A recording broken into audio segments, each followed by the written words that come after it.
Ladies and gentlemen, are you ready? You are listening to the voice of Filthy Tom Lawler. Bryan Alvarez and Mike Sempervive are currently on assignment right now, but I am here on Wrestling Observer Live to bring you all of the latest news in professional wrestling and sometimes mixed martial arts. But today's broadcast will focus around the big events of Wrestlemania 41, of course, taking place last night here in my very home of Las Vegas, Nevada. Wrestlemania 41, over 124,000 fans in attendance to watch the record-setting victory by one John Cena over Cody Rhodes in the main event of Night 2 of WrestleMania.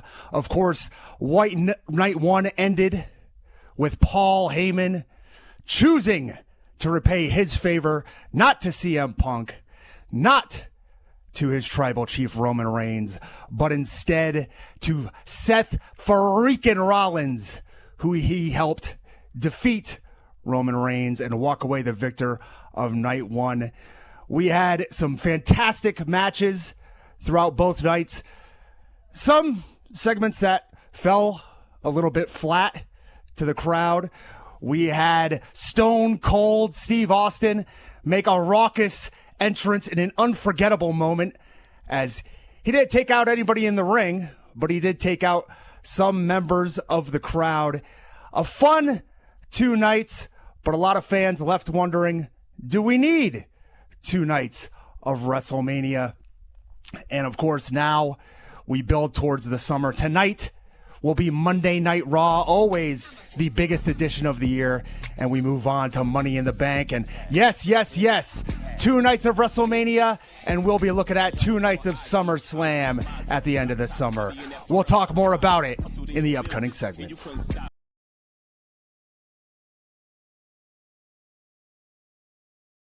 We did, in fact, by popular demand, watch Ready to Rumble. The champion is some fat loser. Yeah, he's a completely talentless, no athletic ability, can't wrestle, broke bum that walked out on his wife and kid. But he was he's over. The world champion. He and was. In the movie, the well, yeah, but storyline that's a microcosm of wrestling, sadly. Yes. He feels so bad about drinking this entire slushy that cost $1.26, and he sticks his finger in his asshole and walks up to the clerk. Lance is dying. How could the movie be so bad? I'm not going to fault the man for that, of all the things in the movie. I thought for sure you were going to say you'd done this before. There's a reason I'm not going to fault the man for that. I just think with all the porta potties and farting in this, that I think Vince McMahon was a secret producer on this film. Had to have been. So then we get the Shermanator. He's playing a WCW arcade game. He uses some internet sleuthing to find the personal information of Jimmy King. He's searching the internet. Can find out anything on here. This movie was so antiquated. Every Nitro Girl is in a Nitro Girl outfit, except for this girl. They had her dance in something totally different. Bryan, like the captain. So we're so stupid. I got it. Captain Yes, Stavin? if you're watching this film, you're that stupid. I'm sorry. But I was also insulted by the fact they hired Michael Buffer to announce the Royal Bash, the fake-ass Royal Bash. $24 million budget. Wow. And probably $500,000 of that went to Michael Buffer. It made 12. You know, we should mention this cage match is the triple-decker Cage of Doom. Everybody buried it. It was horrible. Everybody hated it. And so they decided to make a movie. And what is the final battle? It's another goddamn triple-decker cage match. This would be like in 2010 if like TNA made a movie and the final match was a reverse battle royal. They throw powder in someone's face, DDP's I think, or somebody's, and the dude just looks and goes, "It doesn't work." It's like, of course, because wrestling's fake and stupid. Should we just end it there? What a soundbite. There has never been a movie I have watched in my entire life which has made me hate myself more. Wow. I'm ashamed that I'm even in the place at 41 years old where I would end up reviewing this movie for money. I would have thought I would have made it out of here by now. You know what I mean? I'm done. Well, everyone, hopefully we can do this again someday. Instead of suffering through the YouTube chat, click like and subscribe.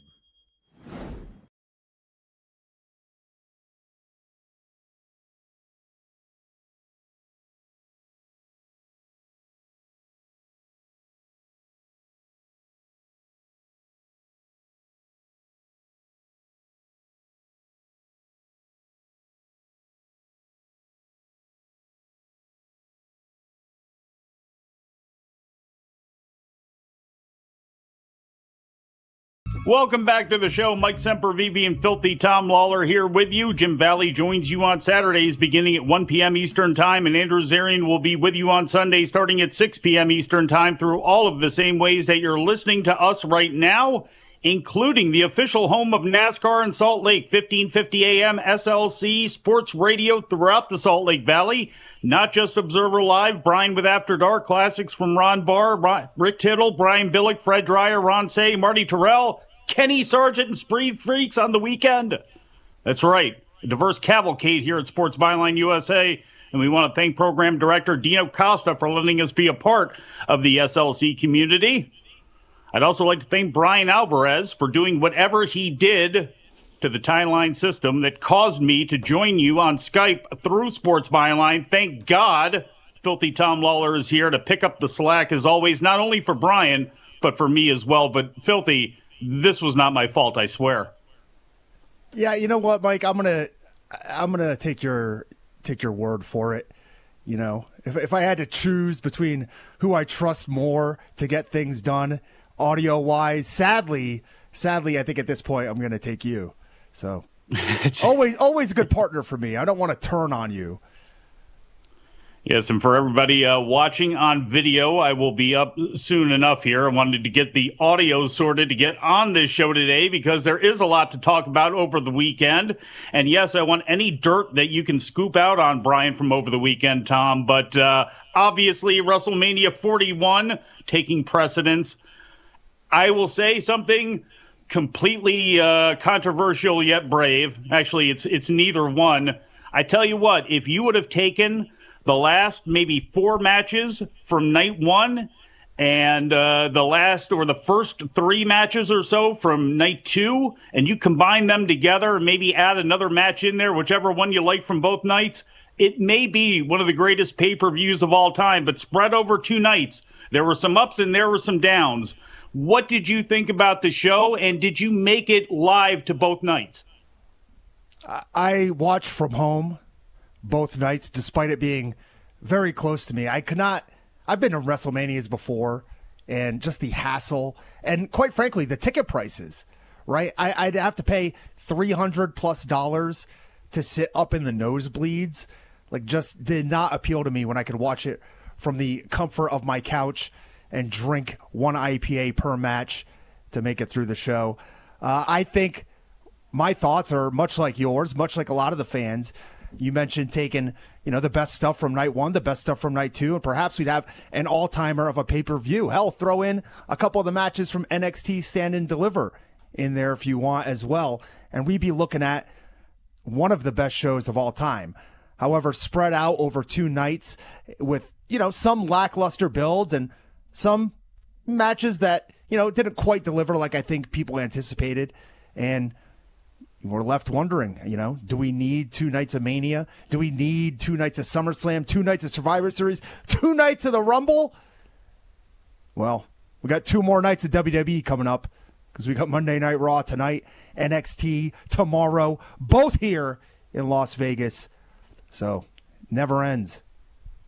And apparently, it's a Monday Night Raw with nothing scheduled. Right before the show, I went to WWE.com to see if they actually had a preview laid out at all for the show. There has been nothing listed. They are still hyping last week's Raw and everything that happened at WrestleMania. And Monday Night Raw, one of the mystery Raw techs.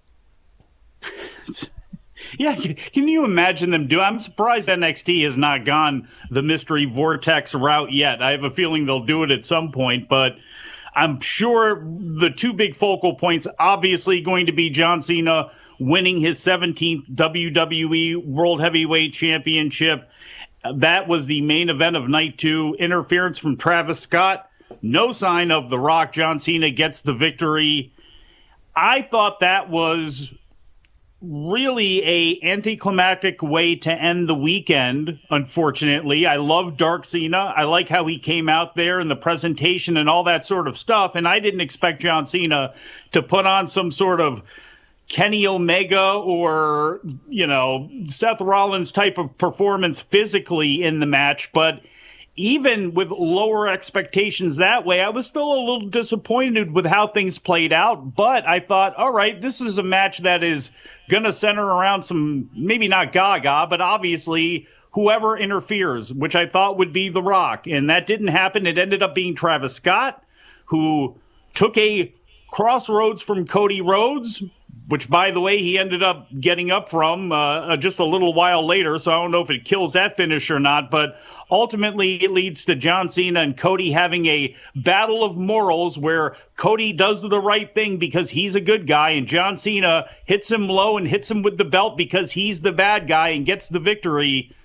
It's not the worst thing in the world, but I thought it was compared to how night 1 ended and compared to how night 2 opened up, it was a little disappointing. Listen, I mean, if you want to talk about the way that night 1 ended, I think night 2 could have used a little bit more of night 1's ending, and night 1's ending could have used a little bit more of night 2's ending, because watching Paul Heyman go through this long, drawn-out acting performance with all 3 guys in the match, it took it away from me. I thought things were rocking and rolling. I thought we're looking at an all-time great 3-way, and then sure, you knew Paul Heyman was going to do something at the finish, but it just took forever and ever and ever. And it seemed like this one, Cena and Cody, needed more. Everybody was sitting around waiting for The Rock. Travis Scott came out. I look at my wife and I go, it doesn't matter. Nothing's happening until Dwayne shows up. And lo and behold, man was in Hawaii. He actually wasn't lying about that. He was not there. And boy, it's even more baffling now in hindsight why they wanted to go ahead and make the decision that they did to have John Cena turn when they did, as opposed to waiting for WrestleMania to do that. But they decided to go in that direction, and obviously this is a storyline that is going to continue to keep playing out, and maybe The Rock shows up in Las Vegas tonight to celebrate with John Cena getting the victory. We'll have to see about that. The night 1 close, you were exactly right. I got the same feeling when it came to how drawn out that was, and the facial expressions on Paul Heyman and the comic, almost cartoonish way of handing the chairs and all that sort of stuff. And I believe that most fans thought that was exactly how things were going to play themselves out anyway, with him turning on both CM Punk and Roman Reigns and aligning himself with Seth Rollins. Even though it was seemingly the obvious thing to do, cartoonishness aside on the double, which, by the way, Denny Burkholder pointed this out. If anything was learned at WrestleMania, it is you've got to strike fast. Otherwise, if you have a foreign object, because otherwise you're going to get hit in the kuyans. And that's exactly what happened, in both main events. But now that Seth Rollins is aligned with Paul Heyman, I like the potential for the different directions that can go, not only with CM Punk and Roman Reigns, but obviously with other people like a Jey Uso, with a John Cena, who neither one of them is aligned with at all. So I like some of the interesting ways that this can go. And I kind of like it to change Seth Rollins a little bit out of the character that he's been. I mean, I don't really know where they're going to go with this. I don't know what the next steps are going to be. Obviously, it would seem that there's a ton of unfinished business with this storyline in particular. So I don't know if we're going to see CM Punk, Roman Reigns, both guys on Raw tonight. Maybe one of them will be out for a while, and the other one can go after Seth Rollins and Paul Heyman. But, yeah, a lot of options. I have no idea where they're going to go with it. It is I don't even believe it's arguable, but let's say it's arguable that the women stole the weekend, and we are going to get into their matches when we get back from break. Wrestling Observer Live.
Back on the show, Mike Sempervive and Filthy Tom Lawler here with you, Wrestling Observer Live.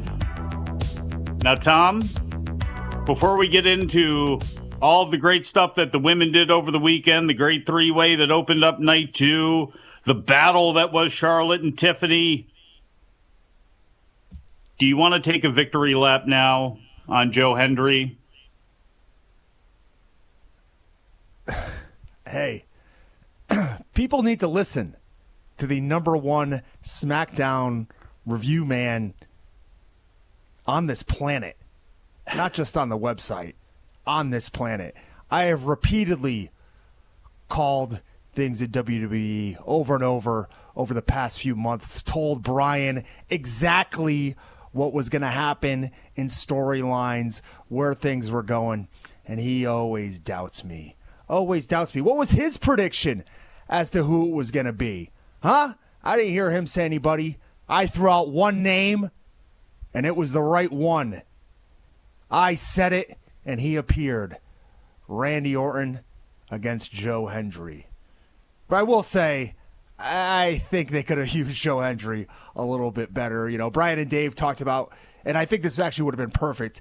Maybe they have the match, it starts, and then, you know, it's weird, but Randy Orton's kind of like been feuding with, you know, the Bloodline for a long, long time, and you could have had Solo run out, you could have had Tama Tonga run out, and you could have had a feel-good moment with Joe Hendry, Randy Orton getting the win over the Bloodline, and then Randy flies in with the RKO out of nowhere, and everybody's happy.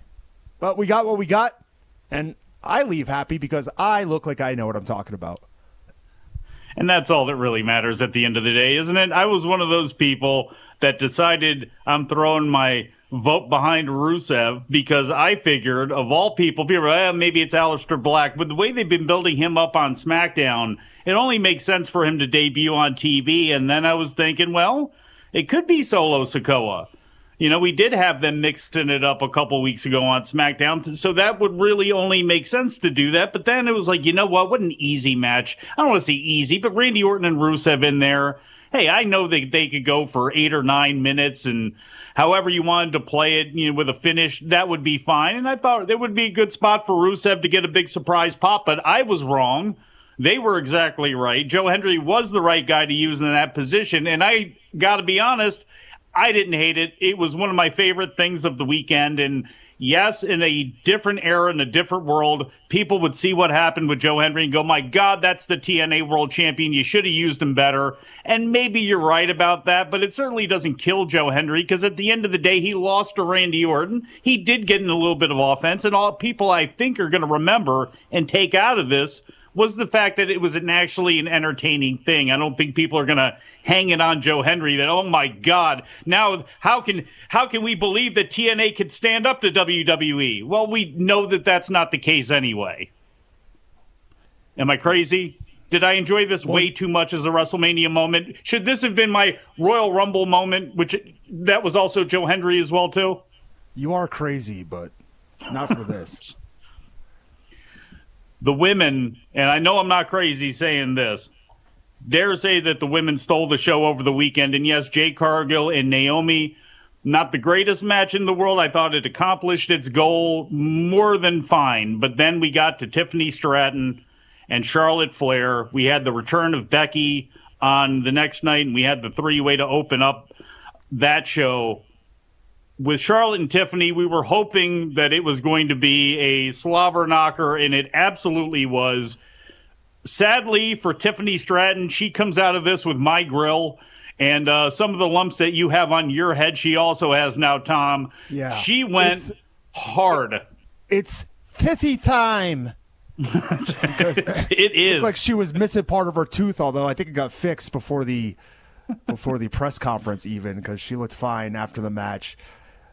I mean, besides the gigantic mat burn that she had on her forehead and having to lift Charlotte up at the end, dead weight a few times and show off her strength before hitting the moonsault.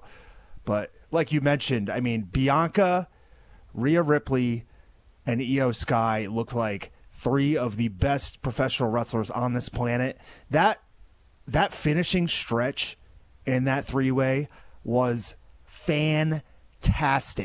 One of the best finishing stretches I could ever remember in a match. They did a great job of, I mean, obviously, these were spots that have to be planned out. They're intricate, but they didn't look cooperative. They looked like each woman was fighting, trying to get the win. It looked violent. It looked as real as it gets in front of Dana White there ringside. And Io Sky got the win. She maintains this big winning streak, or, you know, her winning record over both Rhea and Bianca. So I thought it did a great job of elevating Io up to their level as well throughout this whole feud. I really liked the story because, like a lot of people, it was like, why is Io Sky into this story? Why is it not just Rhea Ripley and Bianca Belair, and how things kept playing themselves out on TV? They kept pushing Io to the side, kept pushing her to the side, and that became part of the story. And then as it was playing out in the ring, it was exactly the same way. They started the matchup, and Rhea and Bianca were dead focused on each other. And then at the end, that sequence, like you said, at the end was fantastic. Rhea's on the second rope. Io climbs up and goes for a poison rana. Rhea holds on with the buckle with one hand. She whips forward. Io hits the corner post. Bianca then sneaks up underneath. Rhea goes for a KOD. Rhea lands on her feet. They start beating on each other. Bianca whips Rhea with her braid, hits the KOD, grabs both of Rhea's legs for the pin, sitting back on her, and then you see from the top corner of your screen, Io flying in with the moonsault as Rhea's legs are still up. That could not have felt comfortable at all, but she lands on both, gets the pin on Bianca. That was that, and how the whole thing played itself out. They gave you the end of these two women were so focused on each other, they forgot about the person who was actually the champion. Yeah, the person who was rightfully so the best female wrestler on the planet, I think, Io Sky. And that finish, I screamed in horror as Io was coming off the ropes because I thought, Rhea, you can't be folded up like that on this pin. But I mean, they pulled it off to perfection, as did, it was a very similar finish in the four-way later on for the Intercontinental title, which they pulled off to perfection as well with the biggest baby face of the weekend, the superstar Dirty Dom. Winning Pat McAfee could not have sounded more out of touch and out of tune with everybody. And I know that's been the whole thing with him saying he wish he had some toilet paper because he just dropped a Dom and all this stuff, but forget about it. And I know it was the dude wipes gimmick of the night, but forget about it. Dominic Mysterio has turned himself into being one of the, I want to say the biggest stars, because obviously the names that they have, but as far as one of the most popular, as far as somebody who can get an instant reaction, and is somebody that has now turned people from hating him to absolutely loving the gimmick.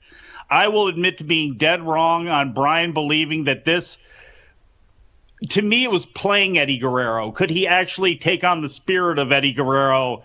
Dominic Mysterio has taken on the spirit of Eddie Guerrero, and over like $1 million. And if it's going to be him against Finn Balor, those could be really fun mid-card matches with so much going on with so many names that you have. Man, they got a great mid-card, and he could have some really good matches. Every time I see Finn Balor, I am just amazed at how good he is and how he really flies under the radar, because he is one of the very best performers that they have in the WWE. He deserves to be at the top of the card, whether it's on Raw, SmackDown, wherever they have him. He delivers every single time. He looks like a star. He comes off great. God. Between him and, I mean, Drew McIntyre, Damian Priest, I thought a lot of the guys actually on the mid-card, this weekend really, really looked great. Penta, Braun Breaker. I mean, Jacob Fatu and LA Knight. I mean, at the end of the day, as popular as they are the undercard to these other folks, and that's fine, because when you have that kind of depth, and LA Knight has been somebody that I think at times they have taken for granted. Obviously, with the Nakamura feud, that's been the case, but he is still over. He is still way over, and Jacob Fatu, I mean, no question, I hate to say it for Solo Sikoa's case, because he's got a good look and a good rap and all that sort of stuff, but Jacob Fatu is going to be the next big-time member of the Bloodline. He certainly, it's going to take a while to get to Jey Uso status for sure, but Jacob Fatu just feels like somebody who's going to have a monster rest of the year. We've known this for years, though. Anybody who's seen him knew it was just a matter of time. As soon as he got to the WWE, he was going to shine even bigger than he had outside of it. And so far, he's done that. And as you mentioned, LA Knight, always over. I thought that match was really good. They've got a really strong mid-card scene right now. Even despite that weird Nakamura title reign, you've got Braun Strowman out there, who realistically probably deserved a shot on Mania. I wouldn't even have been mad, even though there's all these multi-man matches. Braun Strowman was great in the feud with Jacob Fatu, and really, I guess he was feuding with LA Knight for a little bit as well. So I wouldn't even have minded to have him in there. So they've got a really, really strong mid-card right now. We got a whole lot more to get into, including what is Drew McIntyre's next move? Is he going after Jey Uso in the title? What does he do? We'll be back, Wrestling Observer Live.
Welcome back to the show.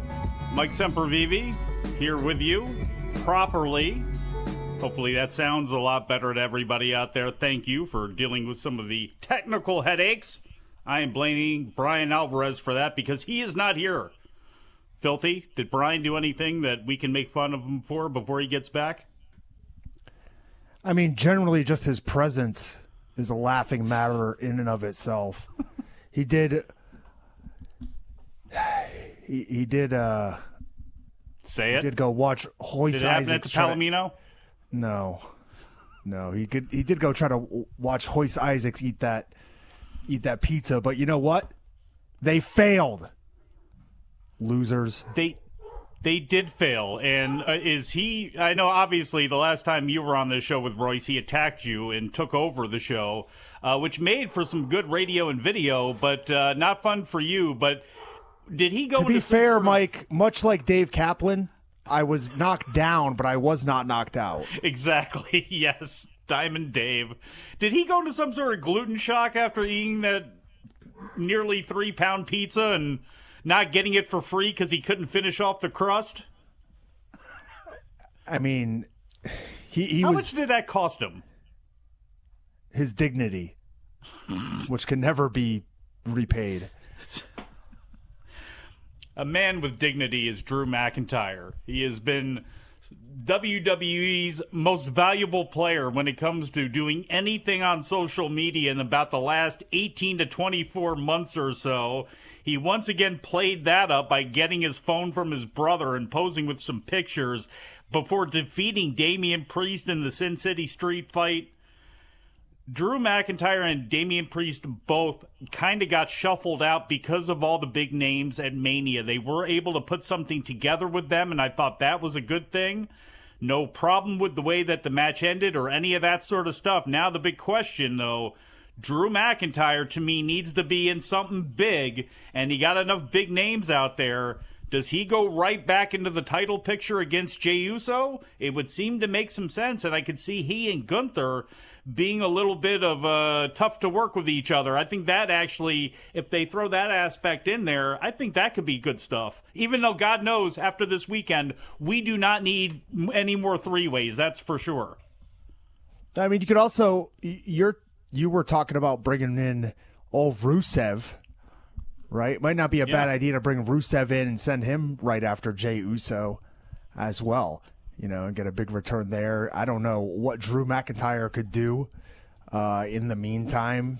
I guess he could feud with somebody like LA Knight if he's going to stay on SmackDown.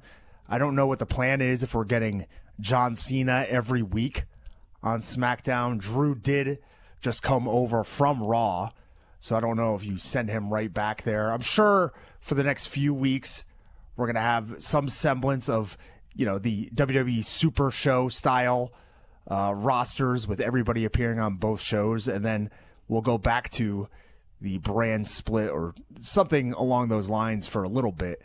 But yeah, I don't know. I mean, I would think Drew would stay on SmackDown just because he just came over from Raw, but that would leave him going after John Cena in the title picture, with just doesn't seem to make sense to me. But hey, maybe it's time to turn Drew babyface.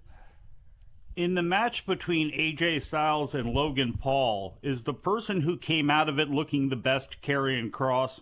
Because I believe that's the case. A disappointing match. It was just a match at WrestleMania, unfortunately. And it was a match that probably could have been on any TV show, and you would have shrugged your shoulders at it. And it's just nothing against those guys. There was just nothing about it that really stood out compared to a lot of the other stuff that took place. But obviously, if people who did not see this, you can go to WWE's Twitter and see Karrion Kross cut his promo on Raw afterwards. He got a big pop, handing the brass knuckles to AJ Styles before AJ threw him down, hit Karrion Kross, went in the ring, and lost to Logan Paul. We're obviously getting Karrion Kross and AJ Styles, I mean, in a singles match here, but did you have a chance to hear any of Karrion Kross's comments after the show, and what have you thought about this metamorphosis of his character, this genesis of him kind of coming into just being a big guy who wants to kick ass, which I think is a lot better for his character than some of the other spooky aspects or mind control aspects that he's been playing? I really honestly haven't put that much thought into it. Even on... None? No, I Did you watched... hear any of his comments, by the way? How about that? I saw the comments a little bit. It sounds like he's on his way out of the company to me. But again, I would assume that's how you wanted to make that sound. I'm sure that was a worked deal, but this is as interesting as he's been in the entire time he's been in the company. Yeah, I mean, the most interesting Karrion Kross to me is the one that showed up in Bloodsport Thursday night at the Palms, Josh Barnett's Bloodsport, which, had myself on commentary. So if you want to hear my thoughts on Karrion Kross, go ahead and pull that up on Triller, Fight TV, and you can get some then, as he was in the ring against J.R. Kratos. But to be fair, Mike, I'm in Vegas. The show's in Vegas. But I got a life here, and I had to miss one match, and that was the one I didn't watch. See, well, you didn't miss a whole heck of a lot. That is for sure. Because you are the SmackDown correspondent, you know, Aleister Black, we saw the whole House of Black deal go on in AEW, and there was a lot of spooky time to it, and the resident spooky time professionals on WWE, the Wyatt family, the Wyatt Six, have not been seen in quite some time. Forget about the fact of whether you like spooky in your wrestling or not. Would Aleister Black be a good person for Uncle Howdy / Bo Dallas to get them back in the mix at some point here in the next couple of months? Or are you okay with the Wyatts only being broken out maybe once a year? Yeah, I kind of like the idea of the Wyatts as like a special attraction.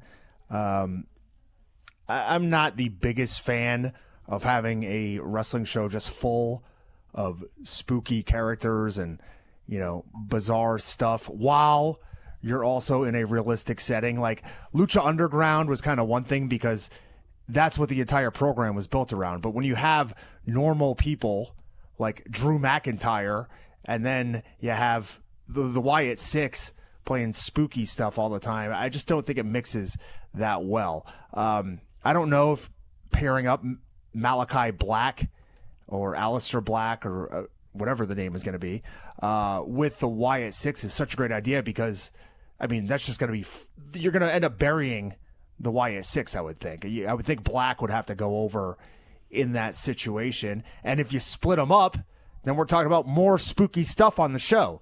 And, hey, I guess we have 3 hours that they have to get through now, so it's not a show killer, but I pray that once we get back to 2 hours of SmackDown, it's not 1 hour of spooky, haunted, ghostly wrestling.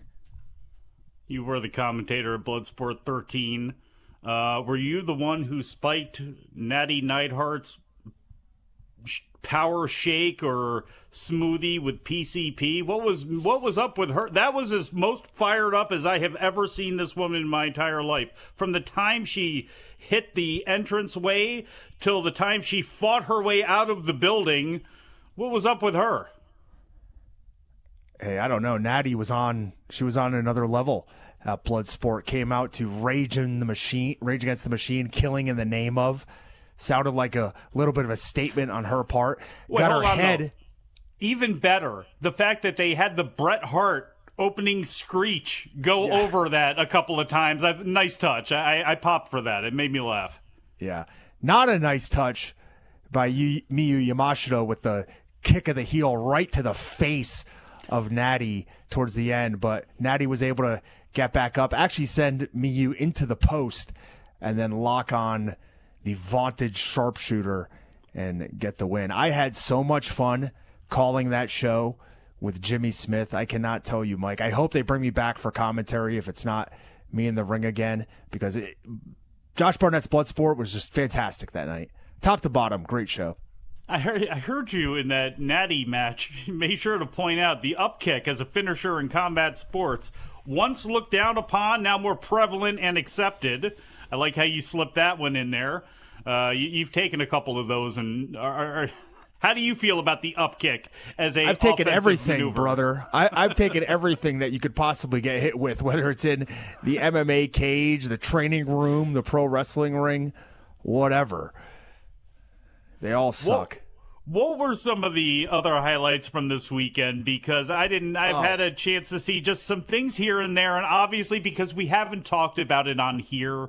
And for those people, if you're not a subscriber of F4WOnline.com, it may be worth getting a subscription just to hear Bryan and Vinny talk about Butterbean and Minoru Suzuki. I went and saw that one, Tom, just because I had to see what kind of spectacle it was, and it was a very slow moving, I guess sad spectacle, but I don't know what anybody expected out of Butterbean, who doesn't have any mobility anyway, and maybe went in there with a broken leg. The worst match I've ever seen in my life. All time. It has to be. It has to be. Butterbean versus Suzuki. Now, my sources, and if you go back and look at the video, you can confirm at least there's something up. But my sources claim that Butterbean went into the match with a broken leg. And if you look at his right leg, it is drastically larger, swollen around the ankle, right above the boot, than his left leg. So I would tend to believe those sources. Now, I also heard that, neither man was willing to work with the other, if you know what I mean. And that made for just a fantastic contest. Simultaneously, the most entertaining, the worst, and the most true to professional wrestling match I've ever seen. Because if you remember the true origins of professional wrestling, you'd have two men outside of the circus, right? You'd have two men, maybe in the pioneer days of America, and they'd face off in front of a crowd. And the whole point was to get people in the crowd to step up and try to beat these men. Well, if you watch Suzuki versus Butterbean, and then somebody came to you and said, do you think you could beat one of those men and win? I think the answer would unequivocally be yes, that you would put up your own money. However, we know that in reality, you're not getting out of there with a win against Minoru Suzuki. So in some ways, really the best professional wrestling match of all time as well. Now, the other thing I think everybody should see is Joey Janela against Sabu in Sabu's retirement match. Hey, listen, as a man who's done a lot of drugs, recreational drugs in his lifetime, I'm talking about myself. I'm sure Sabu has as well. My guess is he was smoking at least some kratom before he got there in this ring, because he took a couple of bumps that were just insane for anyone, let alone a man his age, diving Air Sabu head first into a crate of barbed wire, and then later on taking just one of the worst spills through a barbed wire door to the floor, coming up in a puddle of blood before beating Joey Janela and actually getting the win. So a spectacle unlike anything else you'll see WrestleMania weekend. Those two things I will never forget. You ain't going to be seeing that in WWE's version of AAA, I can tell you that. Filthy Tom Lawler, a professional, hitting his mark as he should. I'm not a professional. My name is Mike Sempervive. We'll be back. Wrestling Observer Live.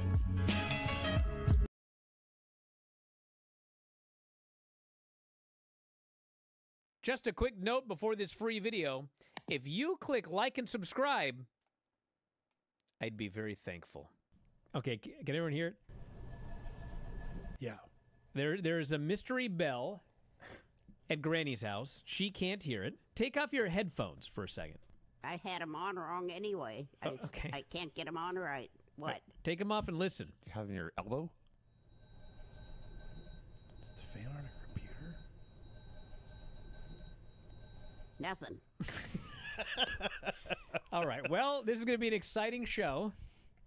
Gonna have bells ringing through the whole thing, and it's every week. It's got to be me. Do you have a neighbor that's an ice cream man No, practicing out there? I got a neighbor that smokes marijuana. I'm sure you do. I guess Whatever that noise is, I mean, it's still going. Yeah, it's not going to stop, dude. Bryan, do you want me to get off here and go see if open the door and see if there's anything out there? You think something's out the front door? Is he ringing the bell the entire time? Yeah. No, Granny, you don't. Let me in. Let me in. It's fine. It's fine. If it's death, don't open the door. Thank you, Craig. This person thinks it's a stove timer. Have you burned the roast? No, I don't have a stove. You want me to just get off here? No. We're going to barrel through it. I'd love it. You're not even doing anything. Granny, Nick says that you've got an old-fashioned analog alarm clock in Terry's bedroom. I don't know. I got a new alarm clock, battery operated. Is that what she meant? Well, whatever it is, it's going haywire right now. Oh, it might be my alarm. You think? But it's way back in the bedroom. Don't worry about it right now. But when the show's over, you might want to go... That's what it is. Okay.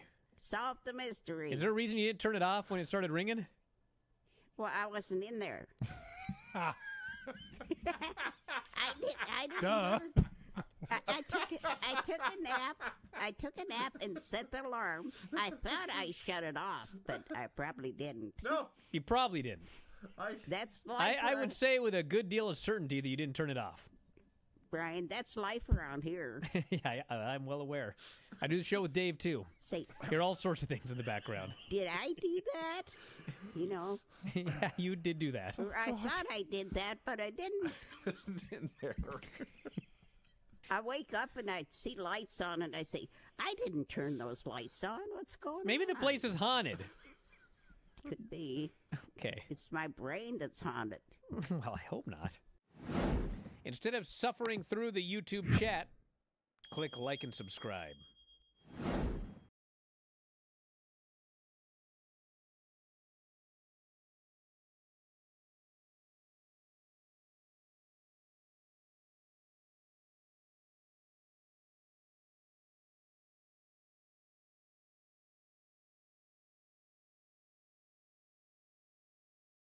Listening to Wrestling Observer Live with Bryan Alvarez and Mike Sempervive on the Sports Byline Broadcasting Network. Yeah. Back on the show, Mike Sempervive and Filthy Tom Lawler here with you, Wrestling Observer Live. Time to put a bow on this thing. Again, want to thank the official home of NASCAR in Salt Lake, 1550 AM SLC Sports Radio throughout the Salt Lake Valley.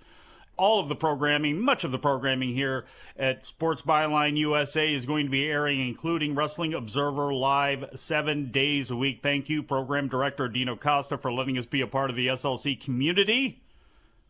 I'll try to do my best, and I'll do my best by excusing myself out of the main chair tomorrow and letting a real professional named Bryan Alvarez take over, even though he still owes some apologies to Filthy Tom Lawler for dragging him in here constantly. But if it wasn't for Tom, how could this show truly be saved on this Easter weekend, Tom? How was your Easter? How are the kids? Did the Easter Bunny make an appearance at the house?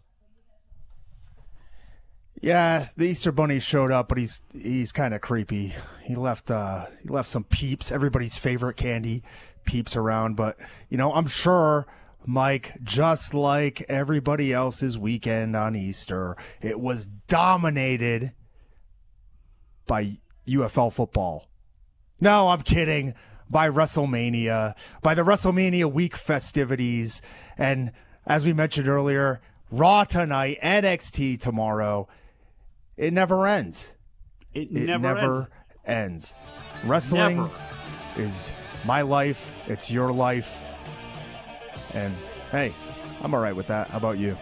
Damn right. And we're going to try to make it everyone else's life out there as well, too. 7 days a week. We are here for you. Wrestling Observer Live, whether it's Andrew Zarian, whether it's Jim Valley, whether it's Filthy Tom Lawler, Bryan Alvarez, myself, Mike Sempervive. We are here for Josh Nason even steps in. And thank God for them. Thank you to our producers, Producer Dom, Producer John. Thank you, all of you out there, for watching and listening. If you're traveling, be safe. We shall talk to you again after a while.